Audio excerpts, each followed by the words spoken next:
Hey everyone, Amberly Ficacello, Director with Hunters for BC.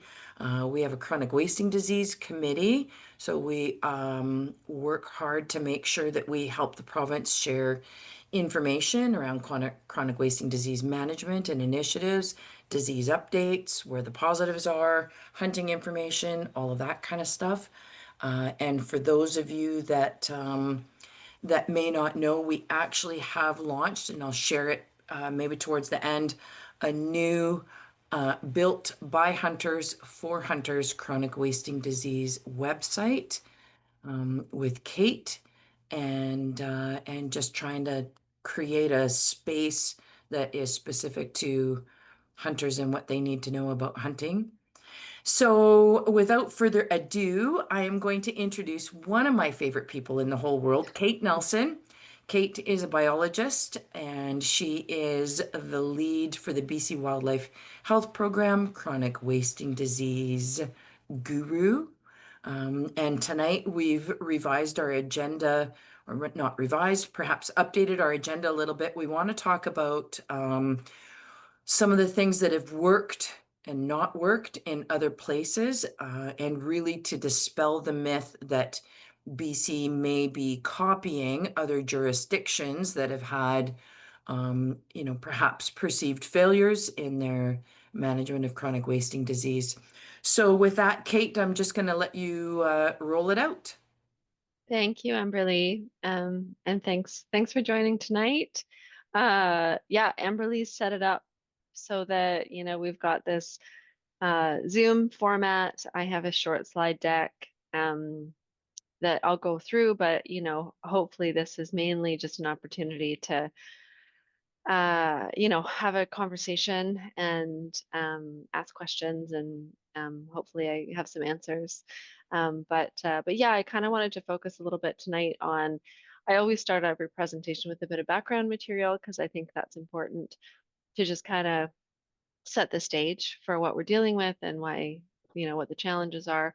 But then I wanted to touch a bit on like what we've learned in management of CWD from other places, what's worked and what hasn't worked, and sort of what are um, the current science and the current recommendations that are guiding us here. So first, with a little basic CWD information. So CWD is a complicated disease. I'm just going to touch on a few key things, and then the rest of the presentation will get into the management stuff.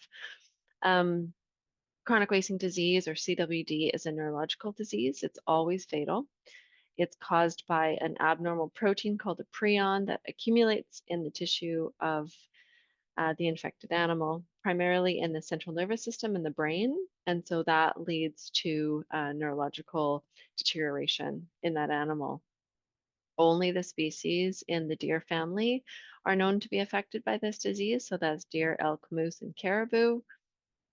We can't say for certain that other species would not be affected, but we've not seen this in nature yet.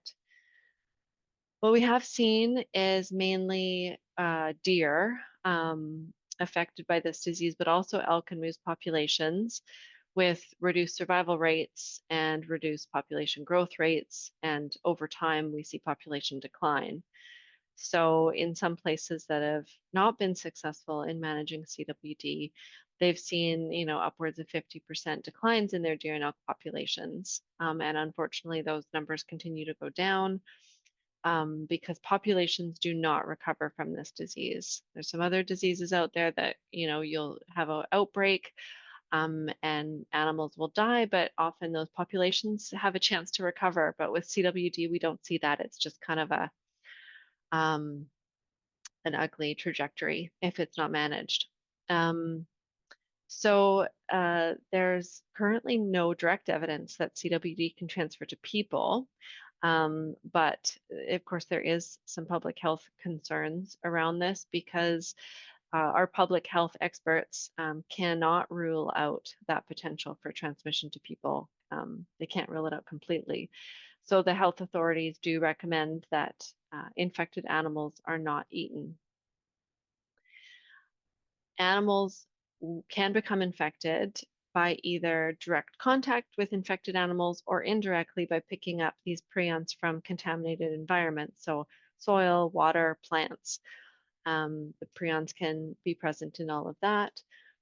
The disease is really spread by the infected animals will shed this disease agent, the prions, through their bodily fluids. So an infected animal moving around the landscape will shed this through urine, saliva, feces. It can also get into the environment from an infected carcass decomposing on the landscape.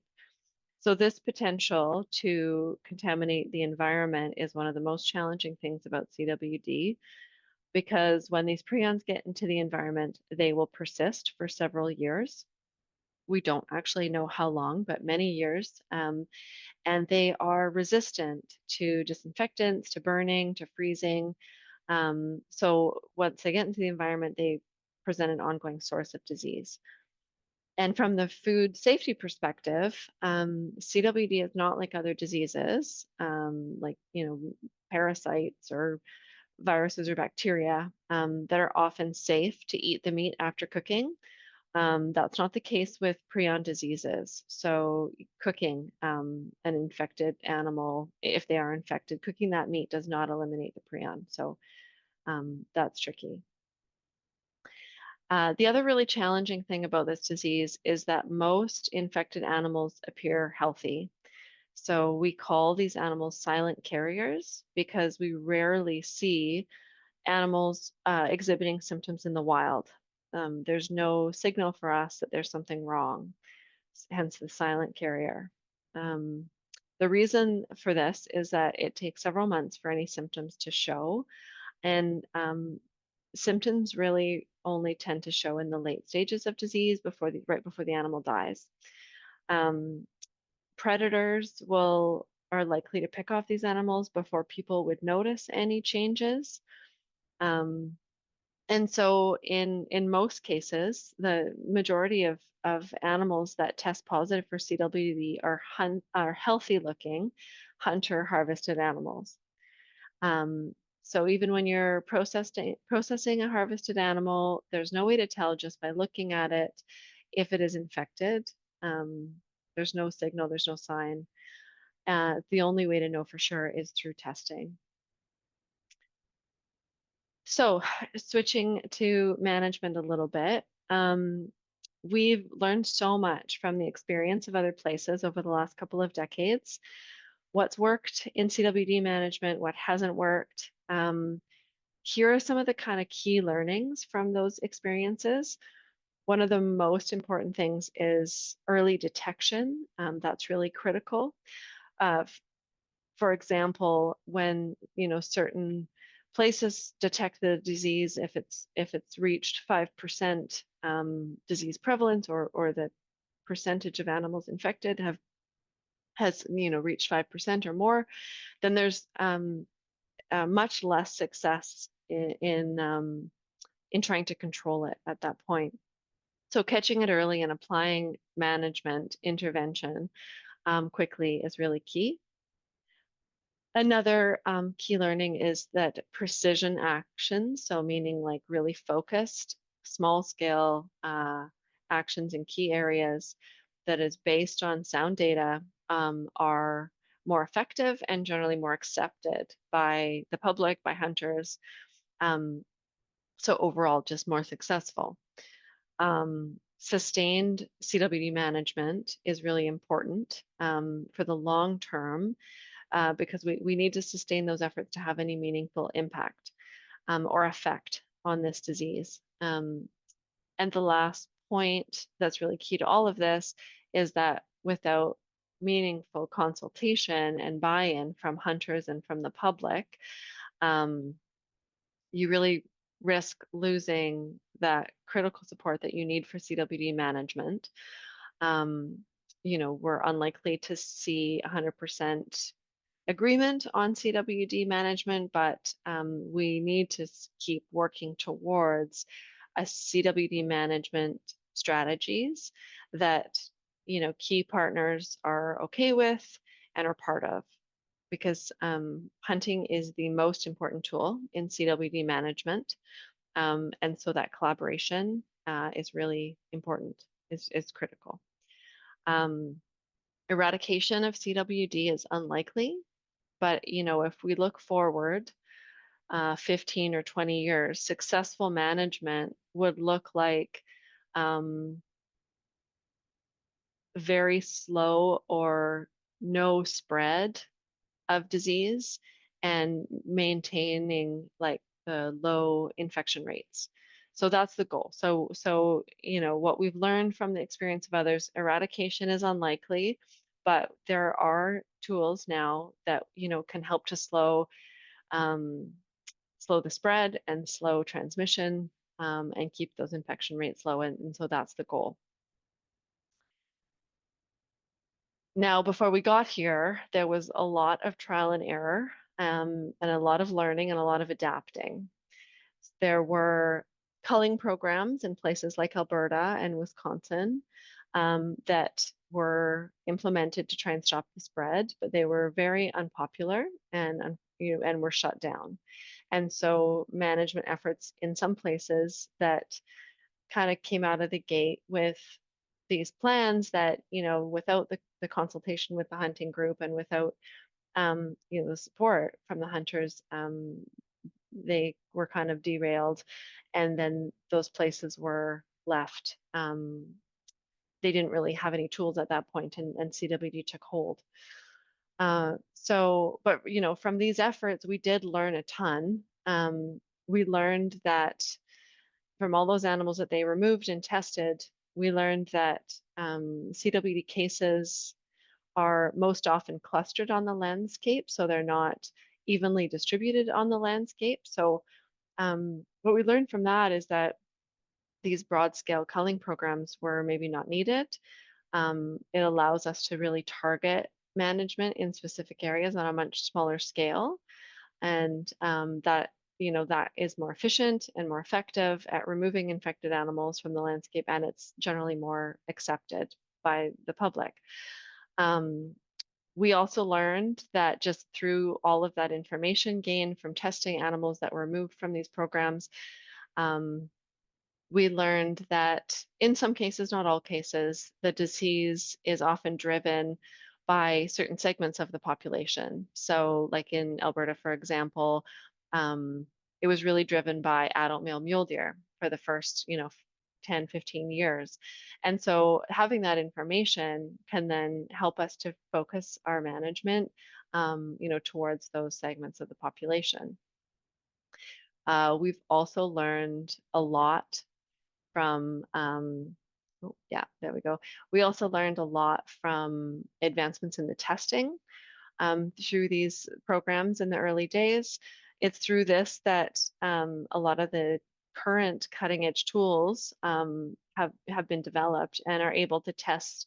They're more highly sensitive tests that can test things like soils and plants and bodily fluids like urine. And this all really helps us to understand, how infected animals are shedding these prions, um, and just the fact that they were able to contaminate the environment. We didn't know that. When the CWD was first entered Alberta, we didn't know that CWD could contaminate the environment, and so that's how far we've come in our understanding that, of how to approach this disease. In terms of the testing, we still need the gold standard testing, which involves collecting tissues from dead animals to confirm if an animal is infected. But these other pieces and these other tools, which are, a lot of it's still in the research realm, but they are really helping us to better understand the dynamics of this disease on the landscape. So when it didn't work, unfortunately, some places like Alberta and Saskatchewan and Wisconsin, we see the evidence of what happens when management is not effective. This has been documented over the last couple of decades with increasing disease prevalence and spread.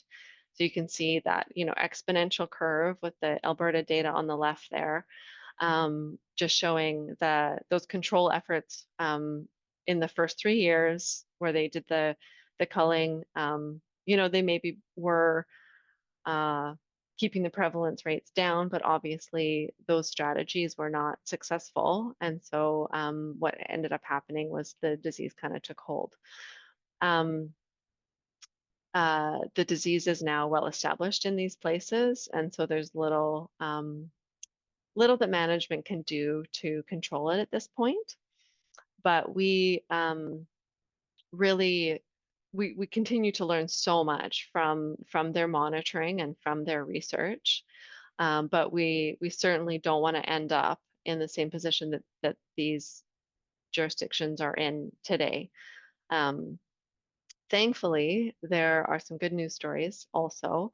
And you'll see on the graph on the right, so it's comparing a number of different jurisdictions, and that curve is, the infection rate in animals, but there's a quiet little flat line representing the Illinois the disease prevalence in Illinois over like 15 years there, where they've been able to keep that infections rates quite low. So good news stories.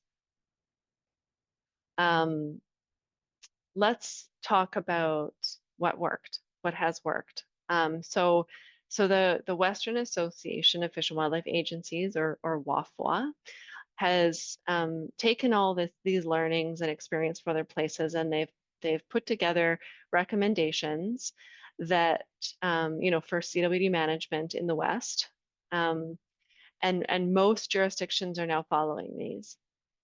So these recommendations are really centered around three strategies: identifying cases, then targeting removals around those cases. So using hunter-led surveillance to identify cases, and then applying precision removals, either through special hunts or other methods like sharpshooting.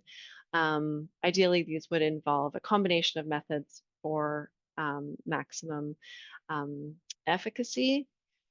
The next strategy is using harvest management to target high-risk segments of the population. So this relates back to, if there is a segment of the population that's really driving disease, in those cases, you can adjust hunting season to increase harvest of those, in certain areas. It might be like a geographic thing, or certain demographics like adult male deer or something like that.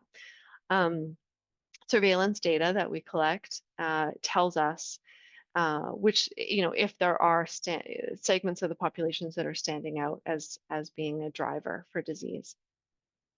And the last strategy is to reduce localized transmission and contamination in areas where disease is known to occur. So unnatural aggregation, for example, is a risk factor that can increase rates of disease transmission and environmental contamination. So when the disease is identified in an area, identifying and managing these risks is important. And the recommendations from WAFA are really that like some combination of all three strategies where appropriate is recommended.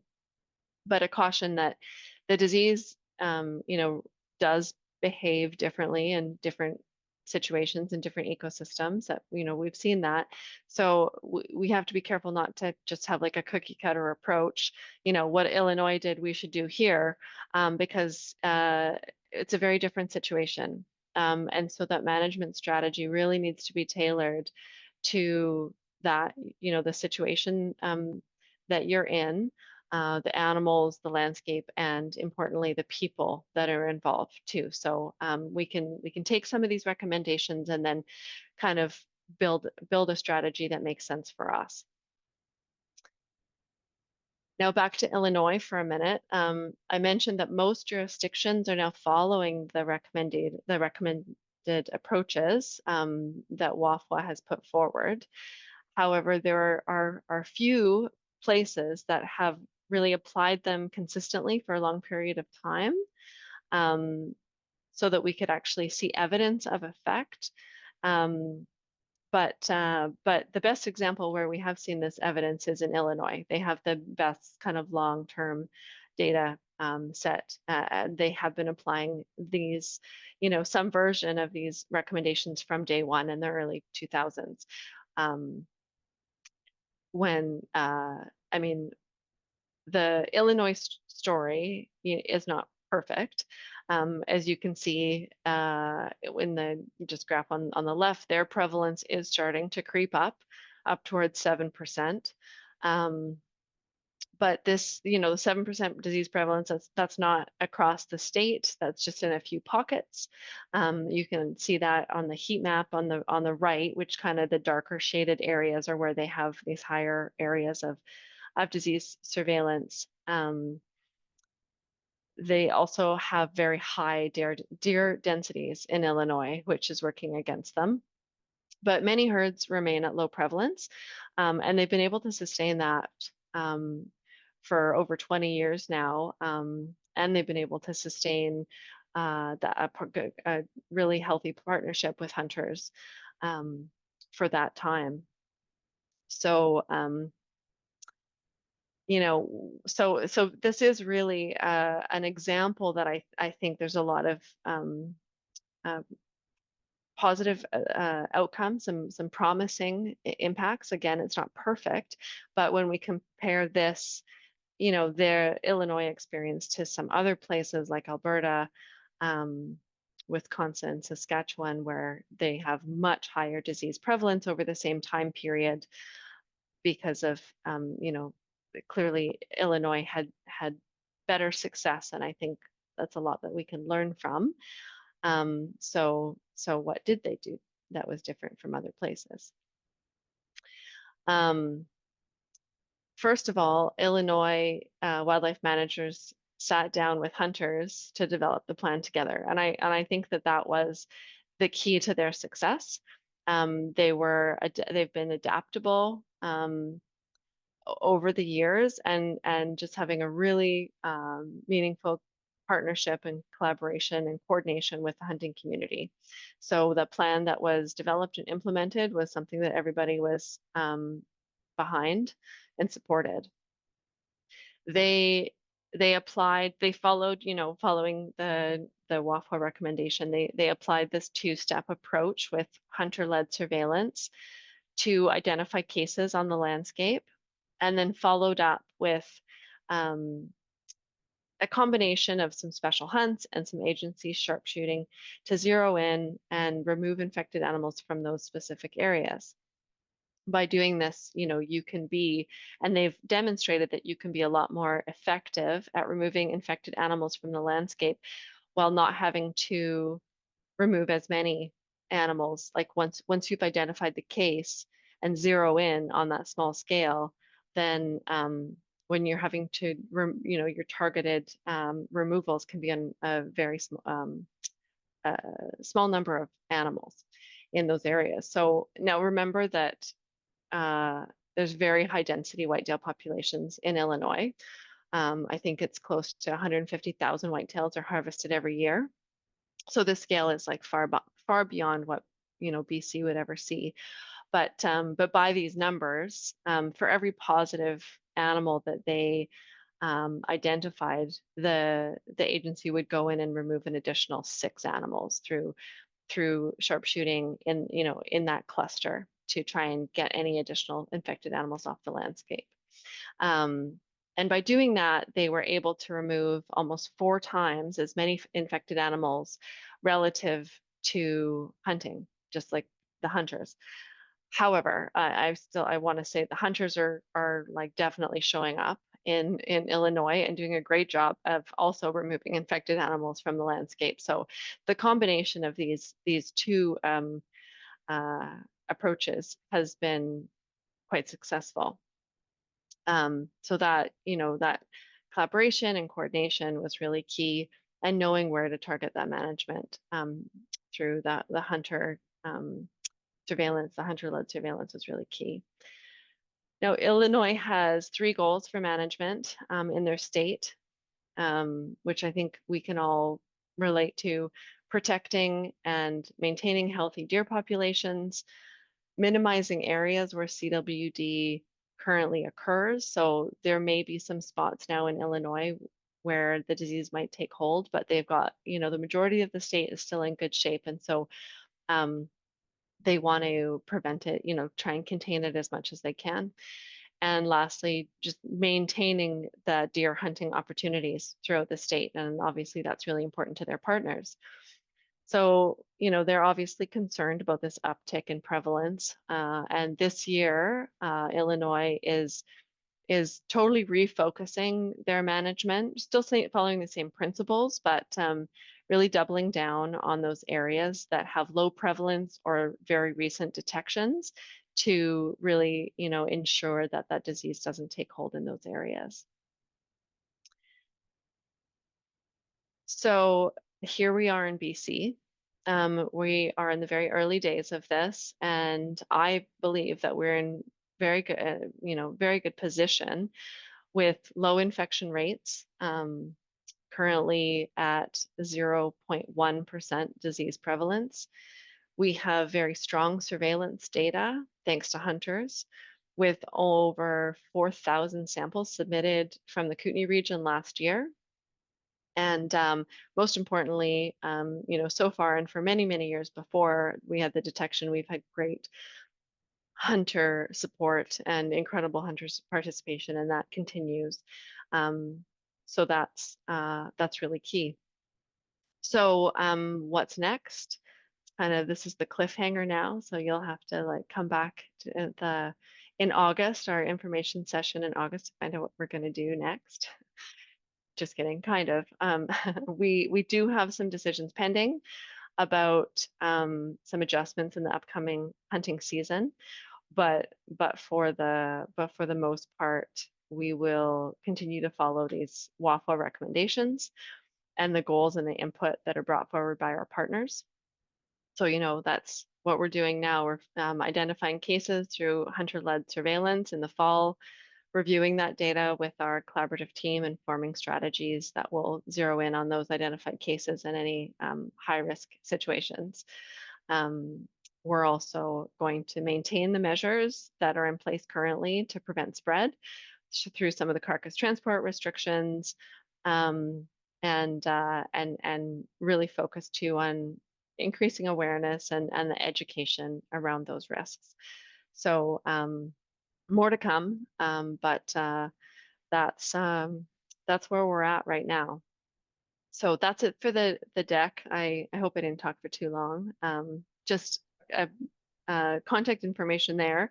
If you haven't checked out our website yet, there's lots of great information there. We're always trying to update it. And then our contact information as well. We're always keen to hear from people. So I always leave that slide up at the end so people can jot that down, but happy to answer any questions if there are any.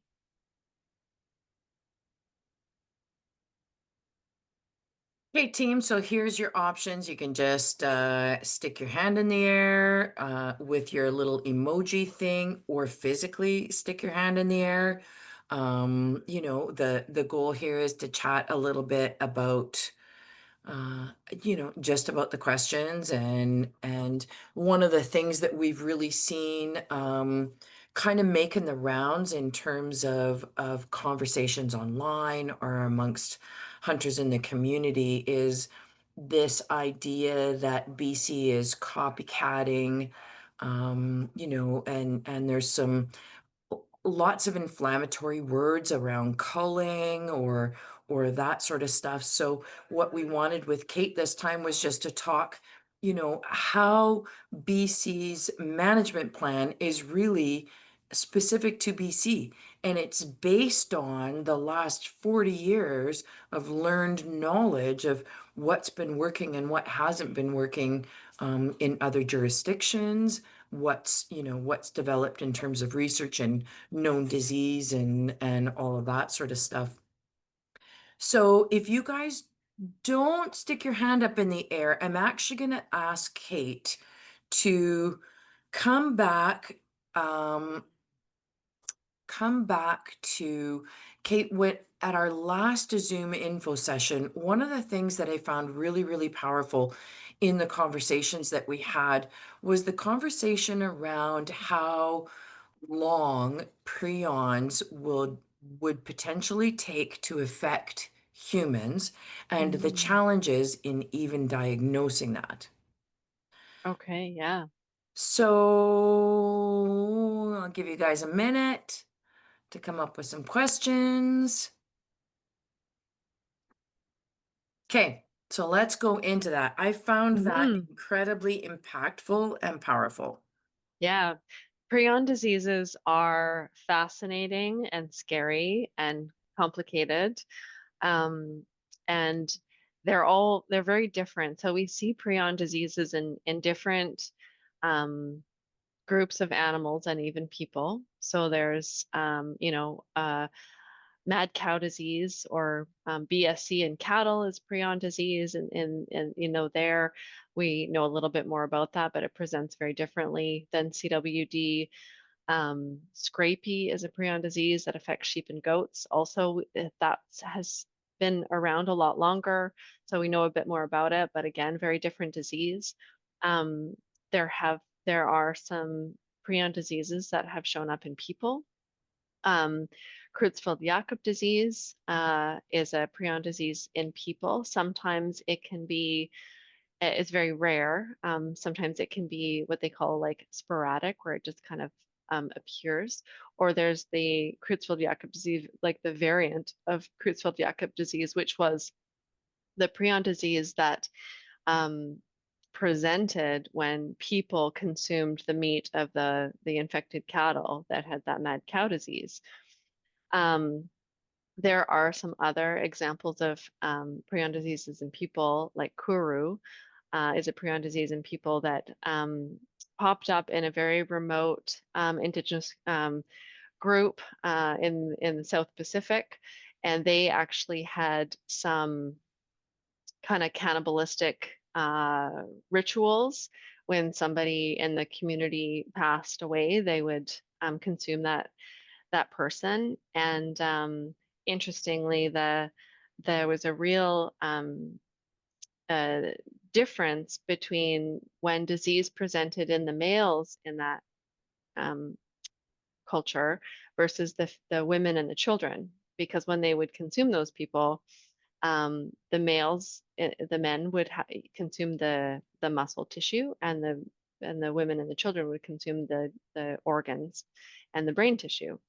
And the women and children became sick years before the men did, and they contributed that to just the concentration of prions in those tissues versus the muscle. Um, with mad cow disease and the CJD variant that presented in people, obviously that was from people consuming the muscle tissue, the meat of the cattle. But we still saw this delayed incubation period of like 10 to 12 years before people started to exhibit symptoms. And so we know in deer, once a deer becomes infected, they won't show symptoms right away. And that is because the disease is caused by this abnormal protein. So the body doesn't recognize that there's something, that shouldn't be there. They just, oh, it's a protein. So there's no immune response with prion diseases. And so you don't have symptoms for a very long time until there's actually damage to the brain tissue. And that's when you, at that late stage in deer, which we often don't see on the landscape, but through research, we know at that late stage, that's when you start to see the neurological symptoms, um, the wasting, the poor coordination, the trembling. And those are literally because there's been damage to the brain. So in people, we don't really know what because there's never been a documented case of CWD transferring to people. We don't know how it would present um, with other prion diseases like the mad cow disease. Um, it wasn't neurological presentation, but a much longer incubation period of 10 to 12 years. And in those the Kuru with the Kuru in those indigenous populations, it was even longer. In the women and children, they were developing symptoms in like 5 to 10 years, and in the men, it was up to 20 years before they exhibited any symptoms. So these long incubation periods, which aren't consistent across prion diseases are really challenging, especially when we think about it in the context of um, risk to people. And I should say too, I'm not a human health expert. And so the information I'm sharing today is what I've, gained from working with our public health colleagues and the messaging that they share and the knowledge that they share. Um, so that yeah, this is what I've learned about these diseases. They're very fascinating and scary, I guess, and still a lot that we don't know about prion diseases, which adds, a whole other layer of um, complexity and, kind of concern around the unknowns, right?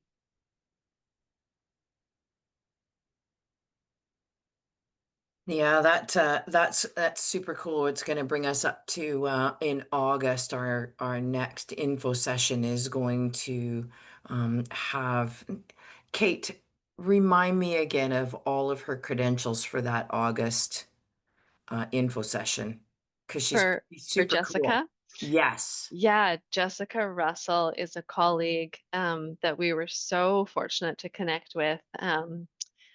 Last year, just ahead of our first detection in BC. Jessica's background, she's like um, a disease response expert, and her background is from New Zealand, working in wildlife and captive disease response management in New Zealand, and then she made her way over to BC, and has a lot of interest in chronic wasting disease. So we've been working with her in applying those principles to better understanding kind of what our options are for responding to chronic wasting disease here. And we um, contracted her last winter to do a comprehensive review of the response strategies that other places have um, applied, and again, like what's worked and what hasn't worked, and then kind of understanding the because there's kind of like a suite of tools in the toolbox, but only certain tools are appropriate for certain situations, right? So she can really help us to navigate that and get to that. But yeah, she's brilliant, and she's a great speaker, and she's, yeah, very, very smart lady. So it'll be great to have her on. Yeah, I'm really looking forward to that. Well, while we're chit-chatting, I just have to say that Kirsten is our Region 8 CWD coordinator, has joined us tonight. So I just want to say a huge shout out. I work quite closely with Kirsten in many ways, and always glad to see her join us. So say hi, Kirsten. Oh, hello. I'm just I've been I'm a seasonal contractor, so I've been out of the loop a little bit. So I came to join tonight to get all the updates from Cait and to ask her all the hard questions so I can Right stay up on. Yeah. with everything. Yeah, Kirsten has been amazing and has really built the program in the Thompson and the Okanagan regions. She's been with us for a number of years now, and yeah, it's really vital and been so helpful to have that on the ground support. And yeah, she's another guru, I would say, at this point. She does lots of outreach and presentations, and yeah, she's a rock star. So yeah. So on that note, actually, now that I have Cait and Kirsten in the same area, and we'll talk a little bit, Cait, I want to kind of talk a little bit about. So Kirsten and I were talking today. We just about reached 200 samples in the Thompson Okanagan in Mhm. last year, and the goal for this area is 300 voluntary submissions. So now we have this, British Columbia is very, very fortunate in that we've had a super early detection of Mhm. disease in that Cranbrook cluster. And let's talk about how we achieved that through, i.e., a lot of voluntary, but also some mandatory, but Hmm. also why that becomes such a critical component for an area like Region 8, for example. You know, we have Spokane or Hmm. Washington, sorry, on the on our borders and things like that. And I'd love to just touch on a little bit about what the value of that less than 1% disease rate that we're seeing in Cranbrook currently. Hmm. But also, let's touch on what are the risks. Like, we know that Washington has had some positives that are much closer to us than is comfortable, Hmm. and yet in potentially in areas that they weren't really monitoring all that closely. So let's Hmm. touch a little bit on those risks and some of those things happening, and hopefully Yeah. encourage our Region 8 participants to submit their heads. Yeah, maybe I'll start with the risk and the importance of that cross-border collaboration too, and then kind of come back to our process and our like the history of surveillance and ramping things up in the Kootenays. So we've been doing CWD surveillance in the province since 2002. Not because like at that point it was considered very low risk that I was going to be here. It was still far away. I don't think it had even come into wildlife in Alberta yet. But it was recognized as this is something serious that's happening in other places, and we don't want to mess around here. So we've got to start educating hunters. Hunters will go and harvest animals in these places, and they're transporting carcasses around. Um, so we started sort of proactively to do, much smaller scale surveillance, but it was mostly about that building awareness around this and starting to get people, uh, comfortable with the idea of submitting samples for testing and that kind of thing. And so, over the next 10, 15 years, we continued to kind of watch the disease spread and move closer to BC. And that, of course, increased our risks here based on that proximity. But of course, that risk of people moving carcasses around was always a relevant concern. Um, so yeah, so we really ramped things up in the Kootenays. We had voluntary submission of samples, and we're testing in the Kootenay region, somewhere around 100, maybe 200 at the peak samples annually. But then we got that detection in northwestern Montana in 2019, and that was like the concerning thing was it had jumped.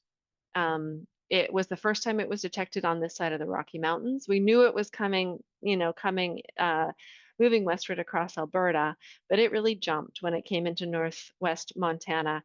And that kind of freaked us all out. And so we said, okay, um, we need to double down here and enhance our surveillance. And so that's when we implemented the mandatory testing in BC for the first time that hunting season and in some specific management units along that border. And was that ever effective? Hunters showed up, and that year we had 1,000 samples. And so all of a sudden, what that gives us much higher confidence in the disease status in these populations.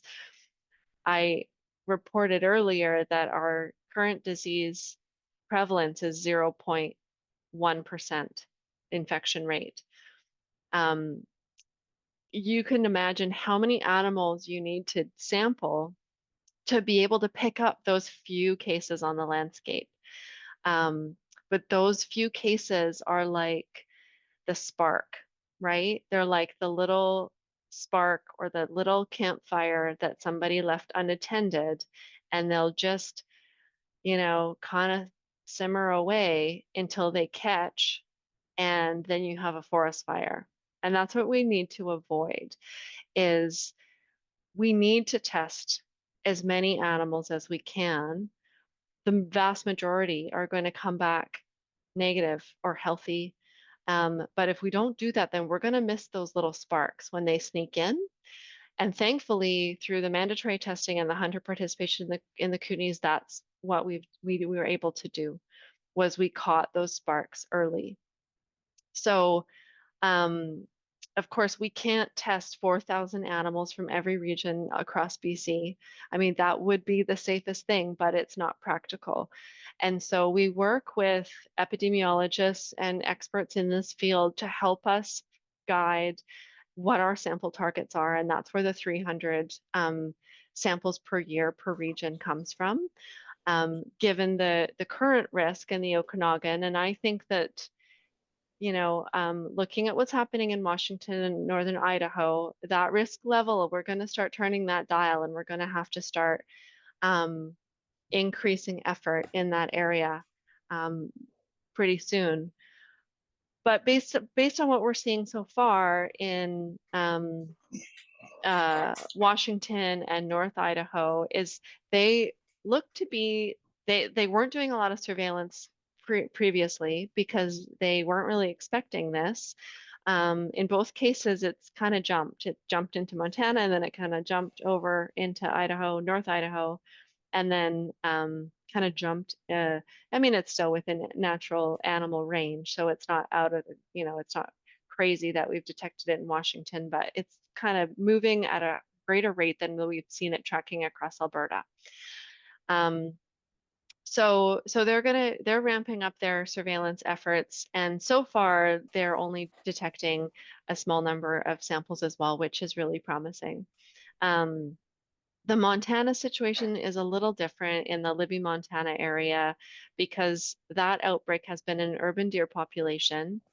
And we know that urban deer are high risk for CWD because they tend to um, the disease tends to move through those populations quite quickly, and there's because of their limited home ranges and kind of fidelity to certain sites, shared food sources, and things like that, you get increased environmental contamination. So animals are picking that up from one another and the environment much quicker than you would on a natural landscape.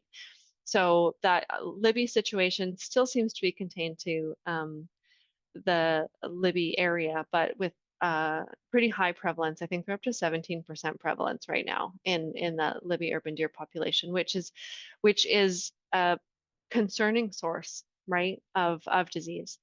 So anyway, so that kind of brings us to these other areas of the province, like the Okanagan, and what we need to be doing um, in those areas to be proactive and to make sure, and this applies to anywhere in BC, really. We sort of have to triage a bit, and given the proximity, I would say Okanagan is our next kind of risk area that we're focusing on.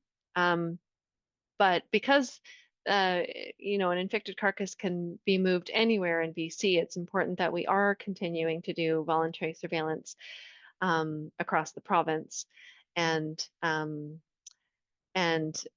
making sure that we're getting adequate samples so that we can have confidence in that data, confidence in the disease status of those populations, to make sure that we catch it early if it is introduced to a new area. I'm going to ask you some questions, but Rick, I did see your hand up at one point. Do you want to chat with Cait? Yeah, she partially touched on, anyways, in regards to urban deer, because I mean, as you say, most of what we're getting right now for cases are being detected from hunter harvests and that sort of stuff. So if you're not normally seeing the CWD in deer visually, specifically in urban deer, how do you detect that? I mean, do Yeah. you jump ahead and start doing or taking some of those animals out, or what's the plan for that? And Well, by the that, way, yeah. thank you for everything you're doing, Cait. Oh, Appreciate thank it. I did get to meet you at your office over on the island when we were passing through with Glenn and Tim the one Yeah, time heading to the Scott Islands. So, anyways, great. thank you. Carry on. Thanks, Rick.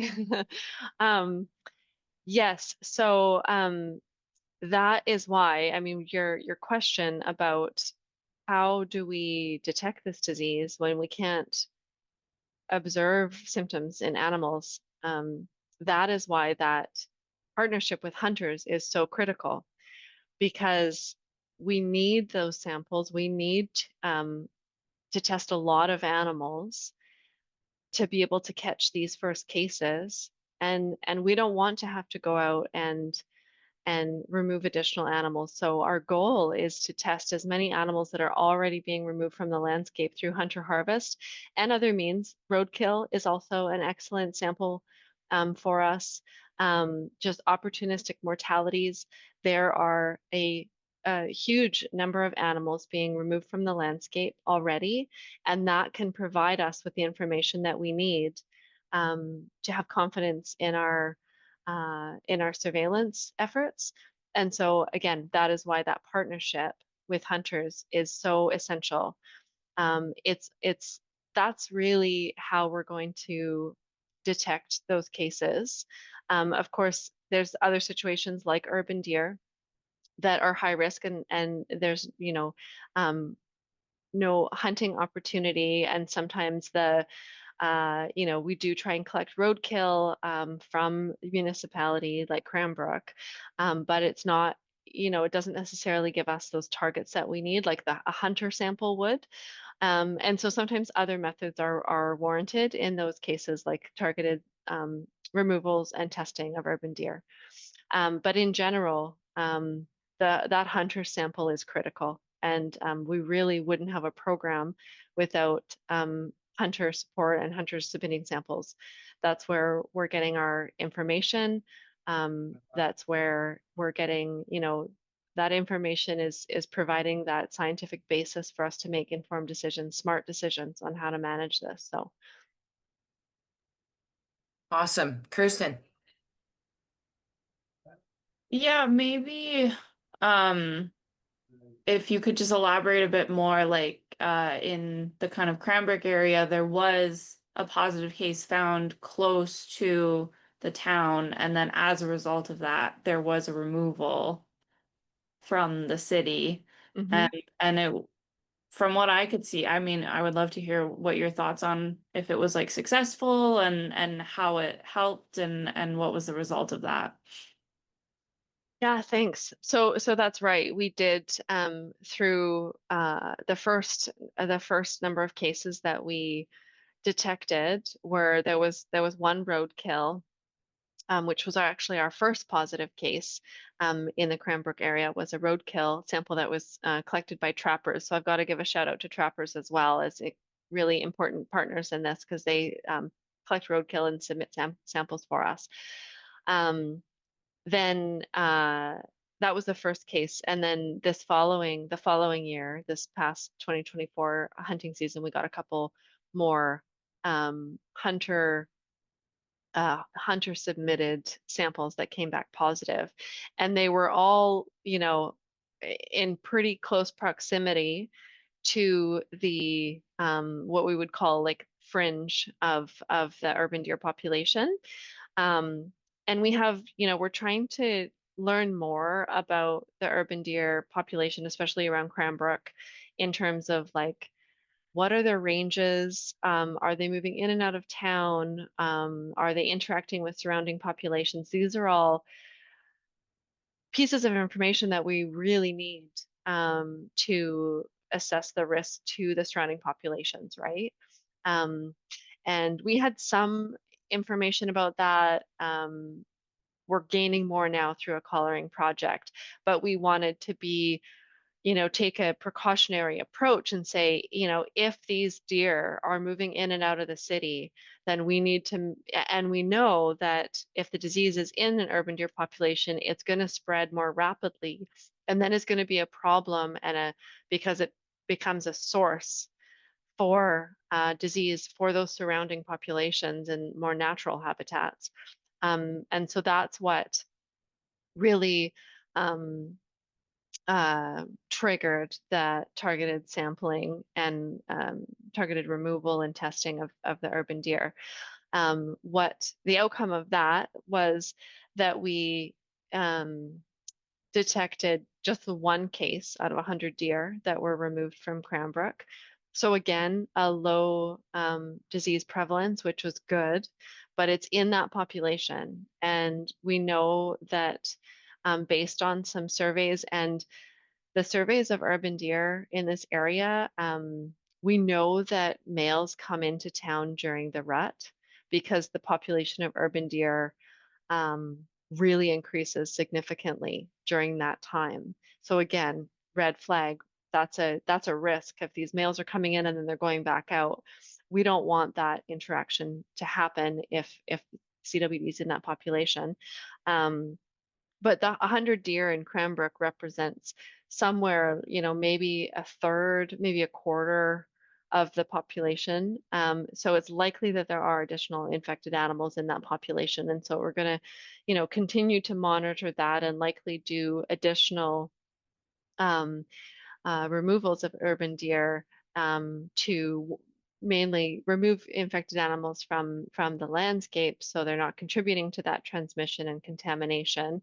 But it also is informing us through the testing of kind of getting a clearer picture of what's going on because we don't have access to those animals through hunting, through harvest. And so it requires different methods. And it does seem to kind of be this cluster around Cranbrook. So that's our biggest concern right now. You had mentioned like, was it successful or did it work? I think with all things CWD management, whether we're talking about urban deer population or, other populations on the landscape, this is going to be a permanent fixture in population management in BC from now on. It's we have to sustain these efforts, sustain the monitoring, identify these cases, and do whatever we can to remove infected animals from the landscape to suppress that spread and transmission, and then keep learning and keep adapting as we go. But we can't take our foot off the gas. This is going to be the new reality for managing these populations now, and hopefully the hope is that because we've caught it early and hopefully we can be smart about this, that we will be able to kind of contain it and we'll be able to focus on this really small scale and double down and zero in on this cluster that we've identified. Because as it starts as it starts spreading and moving out, and you have more and more cases, it just, the effort increases exponentially, right? So we're in a really sweet spot right now where we can just like focus our resources in this specific area, and hopefully it will be effective, but it's going to be ongoing. Hey, one of the things that I find really interesting, we talk about Libby, Montana, obviously not monitoring there because yeah, okay, it might have been within the normal parameters of a migration of deer, but yet still, it was a surprise. There Hmm. really wasn't monitoring going on. There's the wording of it jumped. Hmm. So, and that jump, it could be, we know that some deer out there randomly migrate Hmm. a long ways. Hmm. But at 17% disease prevalence, it's been sitting there for a while.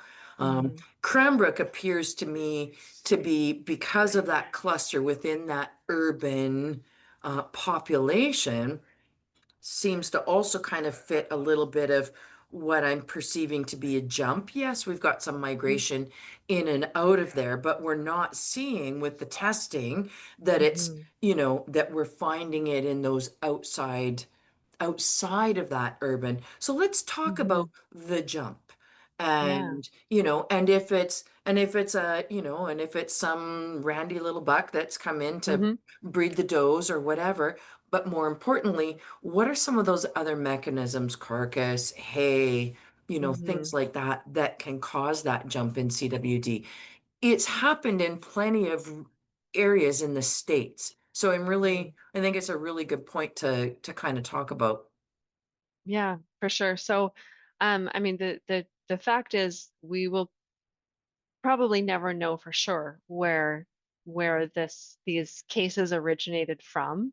You know, we can do some strain typing of this prion and see if it's, you know, looks like the ones in Alberta or Montana or something like that. But you know, it would be, we're probably never going to know for sure where this came from. But we can just kind of look at the situation, and like you said, the fact that we tested so many animals from the surrounding area and didn't get any additional positive cases, thankfully, from those surrounding areas, that's an indication to us that it's not moving kind of through natural animal movement across the landscape, kind of like how we've seen it track across Alberta. Um, there are those cases where there's, you know, those young bucks that will travel large distances, and, you know, so that's a possibility. The case actually down in the mule deer case that we had that was down further south near the Montana border down in the Grassmere area. Again, we tested a lot of animals around that area and didn't get any additional positive cases. So, you know, we're looking at this cluster in Cranbrook, and that single case in the mule deer is two separate disease events. And it's possible that that mule deer in the south had just kind of wandered up from Montana or something. Again, we'll never know for sure, but that's a possibility. So looking at this cluster around Cranbrook, and you know, even if we look south to Montana, there was some additional evidence in the Libby, Montana situation that suggested that this could have been the cases might have been brought in through carcasses, and that was because there's been a cluster of cases that have kind of centered around the landfill where there's carcass disposal.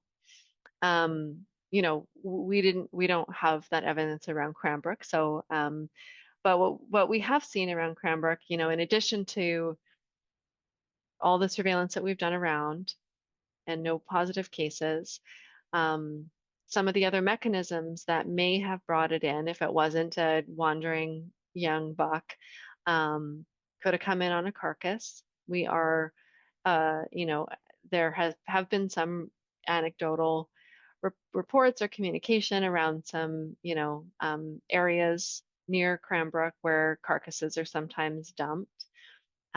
There's also a fair amount of kind of more agricultural properties just outside of Cranbrook, and we know that hay can be contaminated with CWD prions. And we've seen this in other places, and especially in Alberta, where contaminated hay has potentially, hard to know for sure, but the theory is that there are some cases where they suspect that contaminated hay have introduced CWD to captive deer and elk farms. And so we know that, so we knew that that's a risk, that it can move around on hay, and that's part of our education to increase awareness in the public around that risk of moving hay, especially if it's coming from, you know, southern Alberta. We know there's lots of prions in the environment there, and it can travel on this type of plant material. So, you know, that's another possibility or possible mechanism of how it could have come into the Cranbrook area. So, you know, when we look at some of these other areas where we've seen kind of a jump, these are the things that we start to talk about. The detection in California this year was also really interesting, and that was a big jump.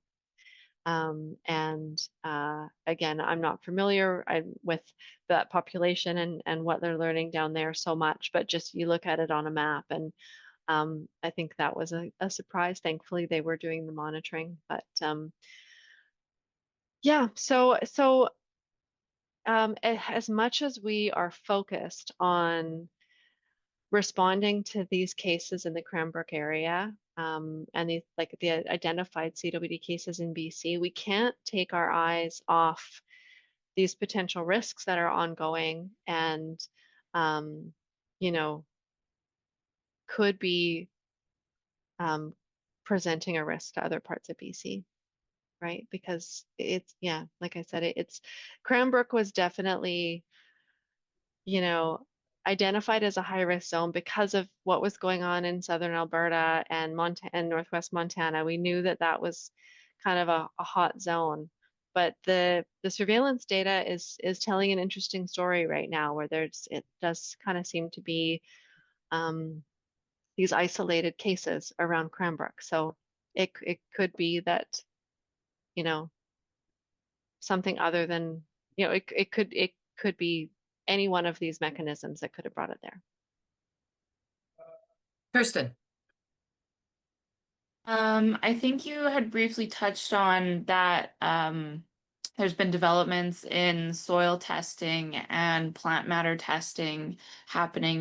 Do you see that going broad scale in the future anytime soon, or has there been any developments for managing the risk of hay transporting the disease?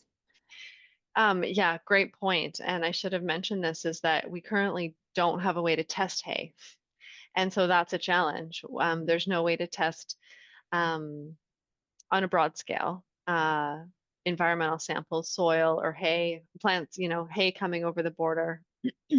There's no way to do that. But there have been great advancements in some of the more cutting edge testing tools that are more sensitive and can pick up these prions in the environment. A lot of promise in these tools, but they're still in the like research realm, in, you know, being uh, advanced. There is some, you know, we're moving forward with them, and there are some groups now and even agencies in the States actually that are trying to validate some of these tests to get them approved for surveillance purposes, and so that we can access them and apply them more broadly. And you know, and so every year I think we're getting closer. But as of right now, we don't really have access to those types of tools. Yeah, so that makes it a bit challenging when we're talking about contaminated materials moving around and not being able to test them. It'd be interesting to see where some of those more sensitive or easily accessible testing is in a decade, even from now, Yeah, right? yeah. I have one more thing, and then I think we'll gear to wrap this up unless we have a few more questions coming in. It occurred to me when you were talking, Libby, Cranbrook, some of those urban areas, Penticton has just struck a committee Mm, to deal with to not to deal with, but to come up with options for mm, managing their urban population, which of course takes us that one step further south and all of that sort of thing. Makes me mhm. just think that maybe Kirsten and I can do some outreach to that committee, and not with any recommendations, but more just an educational component to, you know, Mhm. those risks, because it kind of balances out and, you know, makes it a little more well-rounded for their position. I don't think most people they'll think of, you know, vehicle collisions or, you know, human wildlife conflict, but not Yeah, necessarily is it on people's radar that there's a potential disease conflict, absolutely. Yeah, right? Yeah. yeah. Great opportunity if Yeah. that work is just kind of kicking off, then I'll set yeah, us up, Kirsten. right on.